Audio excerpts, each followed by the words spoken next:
اعوذ باللہ من الشیطان الرجیم بسم اللہ الرحمن الرحیم قال رسول اللہ صلی اللہ علیہ وآلہ وسلم اولنا محمد و اوسطنا محمد و آخرنا محمد و کلنا محمد۔ معزز ناظرین، السلام علیکم ورحمۃ اللہ وبرکاتہ۔ میں ہوں اطہر کاظمی اور آپ دیکھ رہے ہیں آپ کا پسندیدہ پروگرام احکام اسلامی، لائیو ٹرانسمیشن سے لکھنؤ اسٹوڈیو سے ایک بار پھر آپ سے مخاطب ہیں۔ آج ہم ولادت باسعادت حضرت امام حسن مجتبیٰ علیہ السلام اپنے وقت کے امام اور تمام ناظرین کی خدمت میں مبارکباد پیش کرتے ہیں، اور ہم آج گفتگو کرتے ہیں ان کی سیرت اور ان کے فضائل کے بارے میں۔ ناظرین اکرام، قبل اس کے کہ ہم گفتگو کریں، حضور سرور کائنات حضرت محمد مصطفیٰ صلی اللہ علیہ وآلہ وسلم نے ارشاد فرمایا، ظہور امام عصر علیہ السلام کا انتظار عبادت ہے، کیونکہ ہم سارے عمل اپنے وقت کے امام کے لیے کر رہے ہیں اور ان کو پہچاننے کے لیے، کیونکہ ہم جس زندگی کو گزار رہے ہیں اس میں ہمارا اصل ہدف اور مقصد یہ ہونا چاہیے کہ ہم اپنے وقت کے امام کو پہچان سکیں۔ ناظرین اکرام، اس گفتگو کے لیے ہمارے ساتھ موجود ہیں حجت الاسلام والمسلمین عالی جناب مولانا مصطفیٰ علی خان ادیب الہندی صاحب قبلہ۔ آئیے ان کا استقبال کرتے ہیں اور اس پروگرام کا آغاز کرتے ہیں۔ السلام علیکم۔ وعلیکم السلام ورحمۃ اللہ۔ آغا پھر ایک بار مبارکباد پیش کرتے ہیں آج ولادت کے موقع پر، اور پہلا ہی سوال جو اس دن ہم گفتگو کر رہے تھے پچھلے ایپیسوڈ میں، اسی سے ربط کرتے ہوئے ہم اس حدیث کے بارے میں ڈسکس کر رہے تھے کہ رسول اللہ صلی اللہ علیہ وسلم نے ارشاد فرمایا کہ حسن اور حسین جوانان جنت کے سردار ہیں۔ تو اس پر بہت سارے لوگ سوال کرتے ہیں کہ یہ سرداری جو ہے وہ تمام انبیاء کی بھی سرداری ہے، وہ تمام جو بھی رسول اللہ کے اصحاب تھے ان کی بھی سرداری، اس کے بارے میں ذرا تفصیل سے فرمائیں۔ اعوذ باللہ من الشیطان الرجیم، بسم اللہ الرحمن الرحیم، الحمدللہ رب العالمین وصلی اللہ علی سیدنا محمد وعلہ الطیبین الطاہرین۔ میں بھی سب سے پہلے امام عصر رضی اللہ تعالیٰ فرجہ الشریف کی خدمت میں، تمام ناظرین کی خدمت میں، آپ کی خدمت میں ولادت باسعادت امام حسن مجتبیٰ علیہ السلام کی مبارکباد پیش کرتا ہوں۔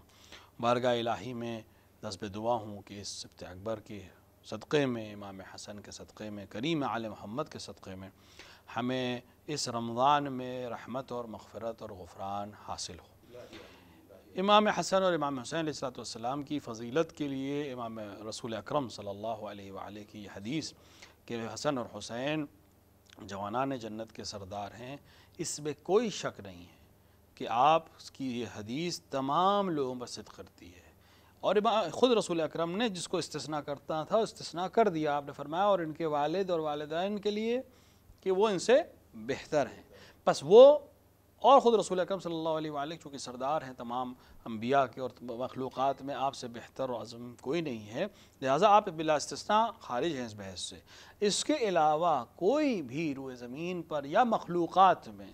ایسا نہیں ہے کہ جس کے سردار امام حسن اور امام حسین نہ ہوں۔ اصحاب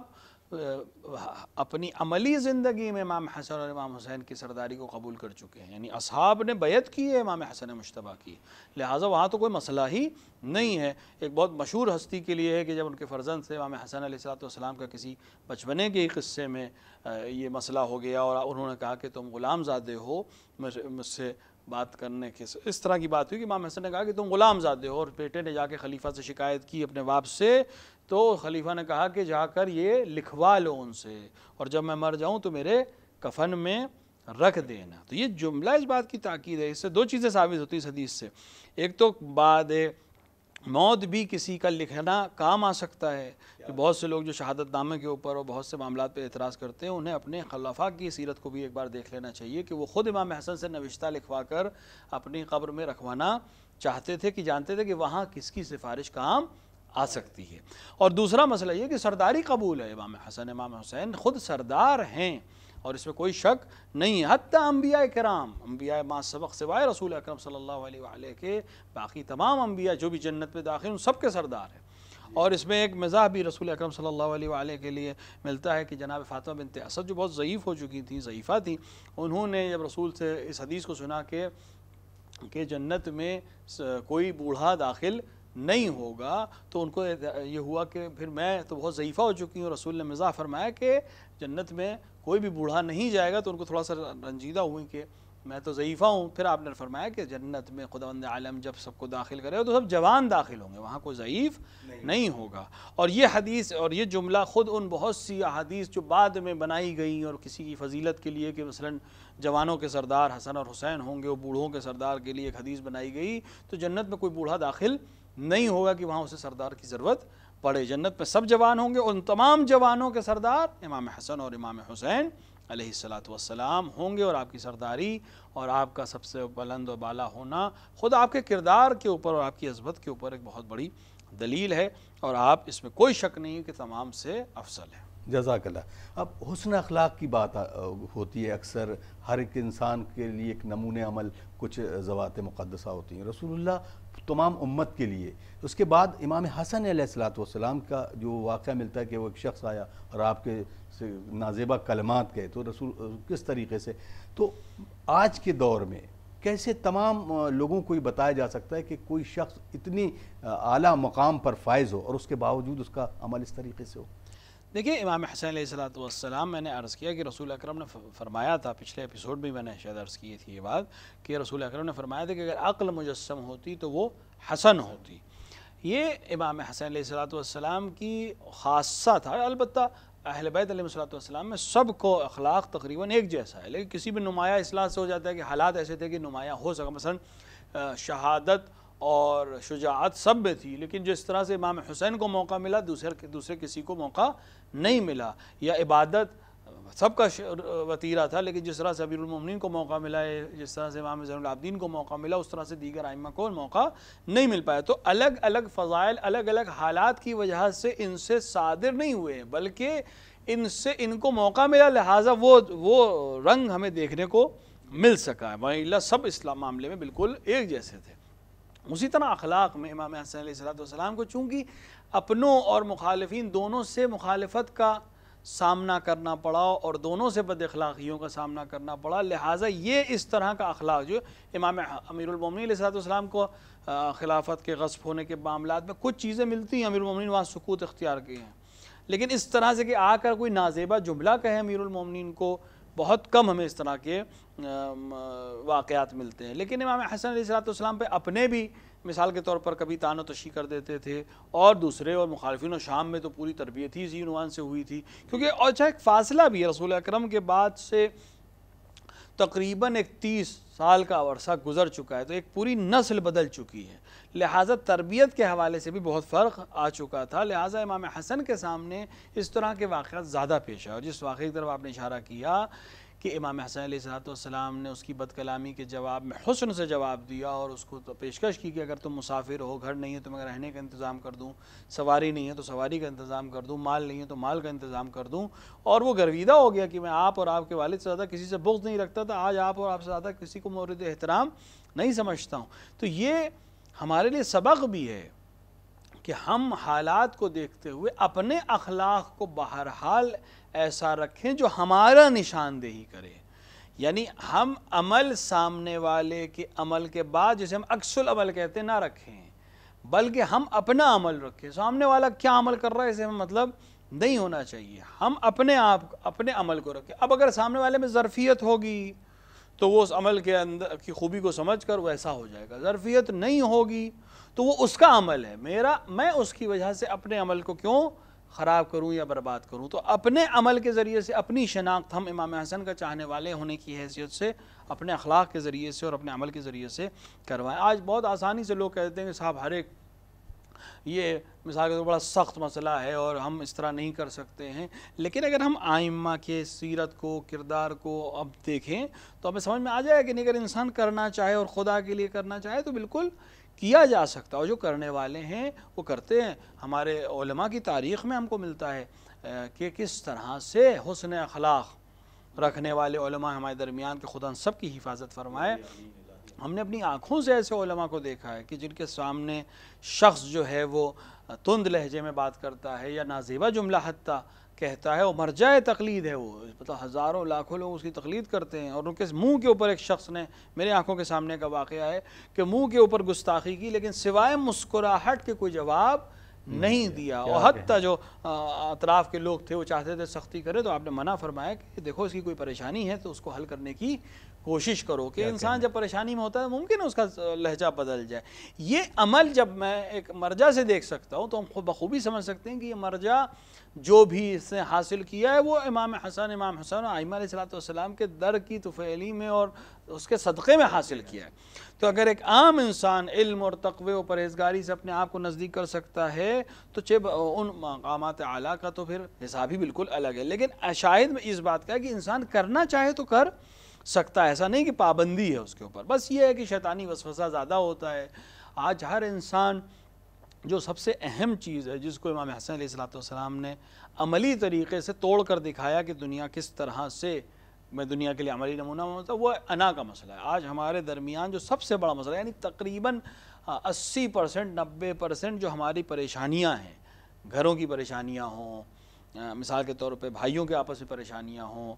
زن و شوہر کی پریشانیاں ہوں، دوستوں کی پریشانیاں ہوں، سوسائٹی کی پریشانیاں ہوں، 80 سے 90% انا کی وجہ سے۔ یعنی انسان جانتا ہے کہ سامنے والا مجھ سے محبت کرتا ہے، وہ بھی جانتا ہے کہ یہ محبت کرتا ہے، لیکن صرف انا مانے ہے کہ میں اپنی غلطی کو ایکسیپٹ کر کے سامنے والے سے اپنے معاملات کو ٹھیک کر لوں۔ امام حسن علیہ السلام حق پر تھے۔ امام حسن علیہ السلام اس میں کوئی شک نہیں ہے کہ جانشین امیر المومنین تھے، اس میں کوئی شک نہیں کہ خلافت بلا استثناء آپ حقدار تھے، لیکن آپ نے خود خطبے میں کہا کہ ہم سے بہتر کوئی نہیں، ہم اس کے مستحق ہیں، لیکن امت کی فلاح کے لیے خون ریزی سے بچنے کے لیے میں اس سے سبکدوش ہو رہا ہوں۔ بہت بڑی بات ہے خلافت کو چھوڑ دینا، ورنہ عام طور سے لوگ انسانوں کو کٹوا دیتے تاکہ اپنے مقصد تک پہنچ سکے۔ امام حسن بھی یہ کام کر سکتے تھے کہ نہیں مجھے تو کچھ بھی ہو جائے مجھے اس سے لڑنا، وہ ظالم تھا، اس سے لڑنا حق تھا آپ کا، لیکن امام جانتے تھے کہ اتنے ساتھی میرے پاس نہیں ہے کہ میں اس خون ریزی کے بعد کامیابی حاصل کروں، اگر کامیابی حاصل بھی کر لوں تو اس کی قیمت اتنے مسلمانوں کا خون ہوگا۔ لہٰذا امام نے اپنے اس مسئلے کو حل کر دیا کہ مجھے حکومت نہیں چاہیے، تو میں اگر تم مجھے ایکسیپٹ نہیں کر رہے ہو تو مجھے بھی کوئی غرض نہیں ہے تم سے حکومت، تمہیں اگر حاکم شام جیسا ہی انسان چاہیے تو مجھے کوئی پریشانی نہیں ہے، میں اپنے خدا کو جواب دے سکتا ہوں کہ میرے پاس ساتھی نہیں تھے۔ لیکن بہرحال ایک بڑا عمل چاہیے کہ انسان کو دل اتنا عظیم و بہت باظرف ہو کہ سامنے والا گستاخی کرے، اور انسان وہ بھی صفت پیغمبر، وہ بھی مدینے میں جہاں افراد چاہنے والے ہیں، آپ کے شہدائی ہیں، وہاں بھی آپ نے عمل کے ذریعے۔ تو آج ہمارے لیے بہرحال سبق ہے کہ ہم امام حسن مجتبی علیہ السلام کی سیرت کو سامنے رکھتے ہوئے اپنے عمل کو صحیح کریں۔ وہ بھی ماہ رمضان ہے اور بہترین موقع ہے کہ انسان نفس کو اپنے محاسبہ کرے، اپنے نفس کو کنٹرول کرنے کی کوشش کرے کہ بہرحال دن بھر وہ کرتا ہے،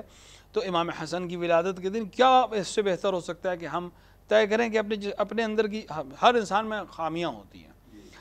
یہ بھی طے ہے کہ ہر انسان ہر خامی کو ایک سیکنڈ میں ٹھیک نہیں کر سکتا، تو ہم کم سے کم امام حسن کے نام پر کسی ایک چیز کو طے کریں کہ ہم کون سی چیز ایسی ہے جو سب سے زیادہ ہمیں نقصان پہنچا رہی ہے، کم سے کم اس ایک کو قریب کریں۔ جیسے روایت میں ملتا ہے کہ ایک شخص رسول اکرم صلی اللہ علیہ وآلہ کی خدمت میں حاضر ہوا اور اس نے کہا کہ مجھے نصیحت کیجیے، تو رسول اکرم نے فرمایا کہ غصہ مت کیا کرو۔ اس نے کہا سمجھ گیا، پھر سے مجھے نصیحت کریے۔ رسول اکرم نے پھر فرمایا غصہ مت کیا کرو۔ پھر اس نے کہا کہ یا رسول اللہ سمجھ گیا، اور نصیحت کیجیے۔ رسول اللہ نے فرمایا غصہ مت کیا کرو۔ تاریخ اخلاق پیغمبر میں، تاریخ سیرت پیغمبر میں کہیں نہیں ملتا کہ رسول نے کسی نصیحت کو 3 بار دہرایا ہو، ایک ہی وقت میں ایک ہی شخص کے لیے 3 بار دہرایا ہو، لیکن یہاں دہرا کر آپ نے اس کی اہمیت کی طرف بیان کیا۔ اگر ہم انسان دیکھیں تو یہ کبھی کبھی یہی ایک عمل جو ہے وہ سبب بن جاتا ہے 1000 دوسرے عمل کا۔ یا مثال کے طور پر جھوٹ کا مسئلہ ہے، انسان جب جھوٹ بولنا شروع کرتا ہے، امام صاحب کے پاس ایک شخص آیا، اس نے کہا کہ مجھے میرے پاس بہت سے گناہ ہیں، کوئی ایک گناہ میں چھوڑ سکتا ہوں، آپ سے وعدہ کر رہا ہوں، کوئی ایک گناہ میں ترک کر سکتا ہوں، مجھے حکم دیجئے میں وہ گناہ ترک کر دوں گا۔ تو امام نے فرمایا جھوٹ مت بولا کرو۔ بعض نے اس واقعے کو رسول اکرم صلی اللہ علیہ وآلہ سے بھی منسوب کیا ہے کہ رسول اکرم نے اس شخص سے کہا کہ جھوٹ مت بولا کرو، اس پر وعدہ کرو کہ آج سے جھوٹ نہیں بولو گے۔ اب وہ شخص گیا، اب اس کے دل میں خیال آیا کہ میں مثال کے طور پر کسی کے ساتھ دھوکہ کروں، تو خیال آیا کہ کل اگر رسول نے پوچھا کہ تم نے کیا کسی کو دھوکہ تو نہیں دیا ہے تو میں کیسے جھوٹ بولوں گا، میں نے تو وعدہ کیا میں جھوٹ نہیں بولوں گا۔ یا اگر اسی شخص نے پوچھ لیا کہ میرا مال کیا ہوا تو میں اسے جھوٹ کیسے بولوں گا کہ یہ مال فلاں جہاں چلا گیا جبکہ وہ نہیں گیا ہو. تو دھیرے دھیرے رسول کے پاس وہ 1 مہینے بھر بعد آیا, اس نے کہا یا رسول اللہ ایک جھوٹ کیا چھوٹا, سارے گناہ اور برائیاں مجھ سے دور ہو گئیں. تو ہم امام حسن علیہ السلام کی ولادت کے دن اپنے آپ سے امام حسن سے عہد کریں کہ مولا آپ حسین تھے, آپ حسن والے تھے, آپ اخلاق والے تھے, آپ کردار والے تھے, آپ کریم تھے, آپ کے صدقے میں آپ کے ساتھ عہد کرتے ہیں کہ میں یہ عمل آج سے چھوڑ رہا ہوں. رمضان کا مہینہ, حالت روزہ میں انسان بارگاہ الہی میں امام حسن علیہ السلام کو وسیلہ بنا کر یہ عہد کرے کہ میں یہ عمل نہیں کروں گا. مثلا خاتون عمل کرے, عہد کرے کہ میں آج سے اپنے شوہر سے مثال کے طور پر جب بھی گھر کے اندر داخل ہوگا میں حسن کے ساتھ, اخلاق کے ساتھ اس سے بات کروں گی, فوراً پریشانی گھر کی اس کے سامنے نہیں رکھوں گی, فوراً بچوں کی شکایت لے کر اس کے سامنے کھڑی نہیں ہو جاؤں گی. تو تھوڑا سا انسان آرام ہو جائے تب اس کے بعد اگر بات کہی جائے تو شاید آسانی سے مسئلے حل ہو سکتے ہیں. یا باپ طے کرے کہ میں بچوں پہ سختی نہیں کروں گا, یعنی بیجا سختی نہیں کروں گا. اولاد طے کرے کہ میں آج سے والد کے سلسلے میں اس طرح کے کوئی عمل یا جملہ استعمال نہیں کروں گا. ہر انسان, دوست طے کرے میں اپنے دوست کے ساتھ ایسے رہوں گا, اسٹوڈنٹ طے کرے میں اپنے استاد کے ساتھ ایسے رہوں گا, استاد طے کرے میں اپنے شاگردوں کے ساتھ ایسے رہوں گا, تو ایک ایسا سماج وجود میں آئے گا جو امام حسن کا پسندیدہ سماج ہوگا, ایک حسین سماج ہوگا. اور یہ وہی سماج ہے جس کے ہم منتظر ہیں, یا جس کے سماج کو لیے آل محمد علیہ السلام نے تعلیمات حاصل کی ہیں, جو اس کو کمال تک امام عصر جل اللہ تعالی فرجہ شریف پہنچائیں گے. تو ہم ولادت کے موقعوں پر یا اس بہترین موقع پر اپنی کردار کو امام حسن سے ملانے کی کوشش کریں تاکہ ہم ایک کامیاب زندگی گزار سکیں. جزاک اللہ. آغا کیونکہ گفتگو ہوتی ہے جب بھی تو صلح امام حسن سب سے اہم, اور اس پر اس نقود پر گفتگو بھی کی جاتی ہے. ہم جس طرح سے مولا کائنات علی بن ابی طالب علیہ السلام کی وہ 4.5 برس کی ایک حاکم کے طور پر زندگی کو دیکھتے ہیں, تو یہ جو 6 مہینہ گزارے اور اس کے بعد پھر یہ نوبت آئی کہ آپ کو صلح کرنی پڑی, تو وہ صلح کے کیا مقاصد تھے اور کس وجہ سے صلح کی گئی؟ اور اکثر کر کے کچھ لوگ ملانا چاہتے ہیں کہ دونوں کو ہم پلہ رکھنا چاہتے ہیں, اس پر بھی آپ کی روشنی ڈالیے. دیکھیں, ہم پلہ رہنے کا تو کوئی سوال ہی نہیں ہے. اور رہی بات امام حسن علیہ السلام کے صلح کی, تو امام حسن علیہ السلام سے صلح کی گئی, یعنی پیشکش ادھر سے آئی تھی. امام حسن علیہ السلام نے وہ خط اور وہ جو ادھر سے تحریر آئی تھی اس کو مجمع کے سامنے, اپنے لشکر کے سامنے بیان کیا کہ میں اہل ہوں اس خلافت کا, تم لوگوں نے مجھے انتخاب, مطلب تم لوگ میری بیعت میں ہو, اور تمہارا جب تم صفین میں گئے تھے, امام نے باقاعدہ اس جملے کو کہا, لب روایت کو میں آپ کے سامنے عرض کروں کہ جب تم صفین میں گئے تھے تمہارا دین تمہارے ساتھ تھا, اب تمہارا دین تمہارے ساتھ نہیں ہے, لیکن اگر اس کے باوجود بھی تم تیار ہو کہ میں اس مسئلے کو تلوار کی دھار سے حل کروں, تو میں اللہ کے لیے اس مسئلے کو تلوار کی دھار سے حل کر سکتا ہوں,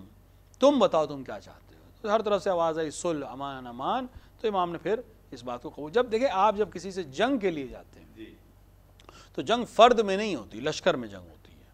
اور اگر لشکر ہی جنگ کے لیے تیار نہ ہو تو کوئی بھی دنیا کا کوئی بھی شجاع انسان جنگ کے لیے آگے نہیں بڑھ سکتا اگر اس کے پاس لشکر نہیں ہو. اگر ادھر سے خالی امیر شام اپنے 4 لوگوں کے ساتھ آ رہا ہوتا اور یہ طے ہوتا کہ صرف امام حسن اور آپ مقابلہ کر کے معاملے کو طے کر لیں گے تو کوئی مسئلہ ہی نہیں تھا, لیکن وہ شخص کبھی بھی نہ امیر المومنین کے سامنے آیا, نہ امام حسن کے ساتھ سامنے آنے کی اس کے اندر جرأت تھی. اس نے مسلمانوں کو خون ریزی کرنے کے لیے, وہ اپنی حکومت کو حاصل کرنے کے لیے مسلمانوں کے خون سے سودا کر رہا تھا. امام حسن نے مسلمانوں کے خون کو بچانے کے لیے یہ صلح کو قبول اس لحاظ سے کر لیا کہ کوئی جنگ کے لیے تیار نہیں ہے, اور مسلمان اگر جنگ میں کروں گا بھی تو حق پر ہوتے ہوئے بھی اگر میں جنگ کروں گا تو اس میں مسلمانوں کا خون ہی ضائع جائے گا. لہٰذا آپ نے اس صلح نامے کو قبول فرمایا, اور امام حسن نے صلح نامے پہ جو تحریر کیا, یعنی جو شرائط تحریر کیے, وہ خود آپ کی سب سے بڑی جیت ہے. اور امام حسن کا صلح نامے پہ تحریر کرنے کے بعد اس پر قائم رہنا اپنی شہادت تک, اور حاکم شام کا پہلے ہی دن سے صلح نامے کے ہر فرد کو اور ہر فراز کو اور ہر نقطے کو توڑنا رہتی دنیا تک کے لیے, جو انصاف پسند انسان ہے, جو تعصب کی اینک کو اتار کر واقعات کو دیکھتا ہے, اس کے لیے ثابت کر سکتا ہے کہ حق کس کے ساتھ تھا اور ظلم کس کی طرف تھا, کون سلطنت بنانا چاہتا تھا اور کون اللہ کے دین کی ہدایت اور اللہ کے لوگوں کی ہدایت کرنا چاہتا تھا۔ لہٰذا آپ نے جو خاص شرائط جو سب نے نقل کیے ہیں اس میں جو پہلی شرط ہے وہی کافی، اگر تعصب کی عینک ہٹا کر لوگ دیکھنا چاہیں تو اس جملے میں ہی سب کچھ لکھا ہوا ہے۔ امام حسن نے فرمایا کہ میں حکومت معاویہ بن ابی سفیان کے حوالے کرتا ہوں اس شرط کے ساتھ کہ حاکم شام قرآن اور سنت پر عمل کرے گا۔ آپ صلح نامے میں جب کوئی ایگریمنٹ کرتے ہیں تو اس میں وہ چیز لکھتے ہیں جس پہ اختلاف ہو۔ سامنے والوں کو کہنا چاہیے تھا کہ میں تو قرآن و سنت پہ عمل کرتا ہوں، آپ یہ کیوں لکھ رہے ہیں؟ وہ تو پہلے سے بھی کرتا ہوں میں۔ نہیں لکھنا اس بات کی خاموشی اس بات کی علامت ہے کہ وہ جانتا تھا کہ میں اس پہ عمل نہیں کرتا ہوں، نہ کروں گا، اس نے بعد میں بھی عمل نہیں کیا ہے۔ امام کا یہ کہنا کہ میں قرآن و سنت پر عمل میں کرتا ہوں، یہ نہیں کرتا، یہ وعدہ کر رہا ہے لیکن معلوم ہے کہ نہیں کرے گا۔ اس کے بعد ہر کوئی جہاں بھی ہے بلاد میں، چاہے یمن میں ہو، چاہے عراق میں ہو، چاہے حجاز میں ہو، وہ امن و امان میں رہے گا، یعنی امن کے علاوہ امام کو کوئی چیز نہیں چاہیے تھی جی۔ اور امیر المومنین علیہ الصلوۃ والسلام کے اصحاب امن و امان میں رہیں گے، رسول کا خاندان امن و امان میں رہے گا، اور رسول اور خصوصاً امام حسن اور امام حسین کو ظاہراً اور باطناً چھپ کر یا جہری طور پر قتل کرنے کی کوشش نہیں کی جائے گی، اور حاکم شام جب تک زندہ ہے حکومت اس کے پاس رہے گی، اس کے مرنے کے بعد اگر امام حسن زندہ رہے تو امام حسن کے پاس یہ خلافت لوٹ جائے گی، اور اگر امام حسن اس دنیا سے چلے گئے تو حسین ابن علی کے پاس حکومت رہے گی۔ دیکھیں یہ ایک ایسی شرط تھی کہ کل اگر تاریخ ہم سن 60 ہجری میں جائیں تو امام حسین سے کسی شخص کا بیعت طلب کرنا خود ہی اپنے آپ باطل ہے، کیونکہ اس صلح کے لحاظ سے، اس صلح پہ دستخط کے لحاظ سے حاکم شام کے مرتے ہی کون خلیفہ ہوگا؟ امام حسن۔ امام حسن بھی شہادت ہو چکی ہے تو اب کون خلیفہ ہوگا؟ آٹومیٹکلی امام حسین علیہ السلام خلیفہ ہیں۔ تو اب امام حسین حق رکھتے تھے کہ اپنی خلافت کے لیے جنگ اور جدال کر سکیں، لیکن امام حسین نے بھی اس کے نام پر جنگ نہیں کی۔ یہ وہ چیزیں ہیں جو امام حسین علیہ السلام نے عملی طور سے پیش کی، اور ہمارے لیے آج میں اپنے جوانوں سے ایک خاص نقطے کی طرف میں توجہ دلانا چاہوں گا آقا۔ جب بھی گفتگو ہوتی ہے خصوصاً تمام عالم اسلام یہ بات کہتا ہے کہ ادھر سے حضرت علی پر شب و ستم نہیں ہو رہا تھا، اس پر یہ بھی کیا اس میں یہ بھی ایک شرط تھی امام حسن کی طرف سے؟ بالکل بالکل، آپ نے اچھی چیز کی طرف اشارہ کیا۔ اس صلح نامے میں ایک باقاعدہ شرط تھی کہ امیر المومنین علیہ السلام کو نازیبہ کلمات سے یاد نہیں کیا جائے گا، اور اس شرط کو حاکم شام نے قبول نہیں کیا، یعنی اسی دن قبول نہیں کیا، لہٰذا اس پہ اس چینج کیا گیا کہ کم سے کم امام حسن اور بنی ہاشم کے سامنے یہ کام نہیں کیا جائے گا، یعنی انہوں نے اس کو رائج کیا اور اتنا بضد تھے کہ وہ باقی تمام شرطوں کو ماننے کو تیار تھے، اس شرط کو ماننے کو تیار نہیں تھے، اور یہ ظلم ہے جو امیر المومنین پر 70 برس تک بنی امیہ نے ممبروں سے کیا ہے، جس کا جواب انہیں دنیا میں بھی دینا پڑے گا اور آخرت میں بھی دینا پڑے گا۔ اور انصاف پسند جوانوں کی ذمہ داری ہے کہ جائیں اور پڑھیں اور دیکھیں کہ کس طرح آل محمد پر اس طرح کا ظلم کیا گیا اور کس نے امیر المومنین پر شب و ستم کیا۔ بڑی عجیب بات ہے کہ ظالم پر لعن کرتے وقت جن کی زبانیں حرکت میں نہیں آتی اور لکنت کرنے لگتی ہیں، وہ امیر المومنین پر شب و ستم کرنے کے قائل تھے اور اس سے انکار کرتے ہیں۔ ضروری ہے ہمارے جوانوں کے لیے، میں عرض کروں گا، جائیں صلح امام حسن کو ضرور پڑھیں، تاریخ کے واقعات کو کسی سے نہ سنیں، جا کر پڑھیں، کتابوں میں دیکھیں، عامہ خاصہ حتی غیر مسلمان رائٹرز نے جن چیزوں کو لکھا ان کو پڑھیں۔ صلح کے شرائط ہی حقانیت کو اور حق اور باطل کو واضح کر رہے ہیں، ان کو پڑھیں، سمجھیں، اور دوسروں تک جن کے لیے ابھی حق واضح نہیں ہوا ہے آج کے دور میں، سوشل میڈیا کے دور میں، اس کو ضرور پہنچائیں کہ یہ بہترین خراج عقیدت ہوگا اور تحفہ ہوگا امام حسن کی ولادت کا۔ بہت بہت شکریہ آقا، یقیناً یہ نورانی گفتگو اور خصوصاً یہ جو پوائنٹ تھے صلح امام حسن علیہ السلام کے، یہ بہت اہم ہے۔ ناظرین، یقیناً اسی سے حق و باطل کا امتیاز کیا جاتا ہے کہ جب انسان گفتگو تو کرتا ہے لیکن صحابیت کے لبادے میں اوڑھے ہوئے ایک شخص کو اتنا بلند کرنا چاہتا ہے، اس کے باوجود بھی کہا جاتا ہے کہ سب حق پر ہیں، لیکن نہیں، آپ آنکھیں کھولیے اور تمام وہ چیزیں پڑھیے جو حق اور باطل کے امتیاز کے لیے کافی ہوں۔ آئیے ناظرین، ہمیں اجازت دیجیے، انشاءاللہ اگلے ایپیسوڈ میں کچھ اور سوالوں اور موضوعات کے ساتھ آپ کے خدمت میں حاضر ہوں گے۔ یہ لائیو ٹرانسمیشن لکھنؤ اسٹوڈیو سے براہ راست نشر کیا جا رہا ہے۔ آئیے اپنے میزبان اطہر کاظمی کو اجازت دیجیے اور دعا کرتے ہیں امام کے ظہور کی تعجیل کے لیے۔ اللہم اجل ولیک الفرج۔